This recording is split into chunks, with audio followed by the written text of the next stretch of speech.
Motorcycle शान की निशानी होती है। यहां तक कि फिल्मों में हम देखते हैं लेदर जैकेट और बूट्स पहने हीरो बाइक से उतरता है। वो करने का मजा ही अलग होता है। मोटरसाइकिल मर्दानगी की एक पहचान होती है, इसलिए मर्दों को कायदा पसंद होता है।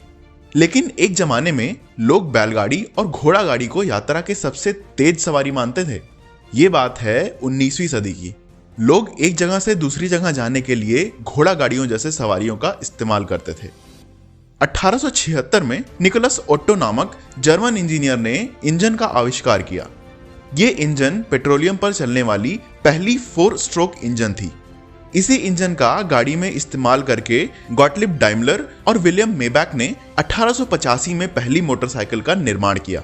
दिक्कत यह थी कि उस वक्त भौतिक विज्ञान की घोर संकल्पना वैज्ञानिकों और इंजीनियर्स को पता नहीं थी। इसलिए पहली मोटरसाइकिल जब बनी वो बाइक कम गाड़ी ज्यादा लगने लगी।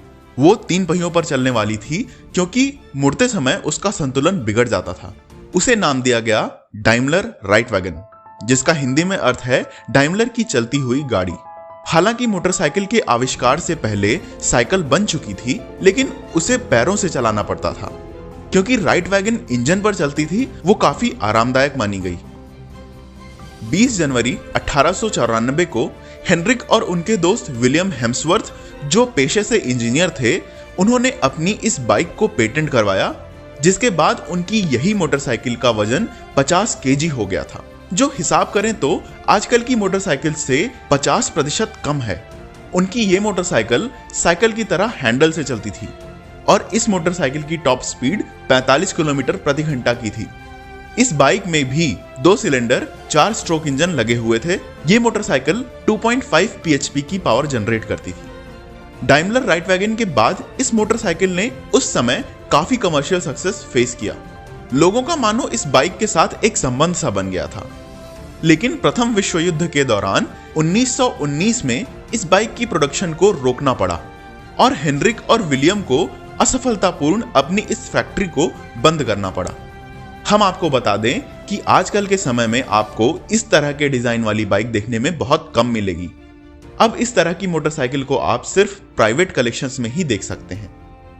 ठीक उसी समय यानी कि 1885 में ही एडवर्ड बटलर ने 3 पहिए वाले वाहन का कमर्शियल मोटरसाइकिल डिजाइन किया, जिसे उन्होंने 1885 में लंदन में एक साइकिल शो में वाहन के लिए अपनी मोटरसाइकिल का प्रदर्शन किया, जिसके बाद सन 1888 में ग्रीनविच में फायर इंजन कंपनी ने इस वाहन का निर्माण किया था। बटलर पेट्रोल साइकिल एक 3 पहिया वाहन था, जिसमें सीधे 5 से 8 HP के 60 सीसी फ्लैट 4 स्ट्रोक इंजन लगे थे। हालांकि उनकी ये मोटरसाइकिल कुछ खास सफल नहीं हो सकी। अगर बात करें भारत की, तो मोटरसाइकिल और 2 पहिया वाहन भारत में सबसे ज्यादा बिकने वाले वाहन हैं, जो लोगों को माल लाने और ले जाने और कहीं पर भी घूमने फिरने में काम आता है। भारत में आजादी से पहले कुछ गिनी चुनी मोटरसाइकिल्स जैसे रॉयल एनफील्ड, जावा, एस्कॉर्ट मोटर की राजदूत मोटरसाइकिल ही मौजूद थी। और दोस्तों, अगर बात करें इंडिया की सबसे पहली मोटरसाइकिल की, तो वो थी बुलेट 350 सीसी। इसे यूनाइटेड किंगडम की ब्रिटिश कंपनी ने बनाया था। दोस्तों, 1947 में जब इंडिया को आजादी मिली, तो इंडियन गवर्नमेंट अपनी आर्मी के लिए अच्छी बाइक की तलाश में थी। 1952 में रॉयल एनफील्ड को सबसे बेहतरीन बाइक माना जाता था, इसलिए नेहरू जी ने 1954 में ब्रिटिश कंपनी को 800 बुलेट बनाने का ऑर्डर दिया। 1955 में ब्रिटिश कंपनी ने मद्रास कंपनी के साथ पार्टनरशिप कर ली और रॉयल एनफील्ड बुलेट इंडिया में ही बनने लगी और यह इंडियन कंपनी बन गई। फिर इंडिया में रॉयल एनफील्ड की सक्सेस के बाद काफी मोटरसाइकिल्स प्रचलित होने लगी।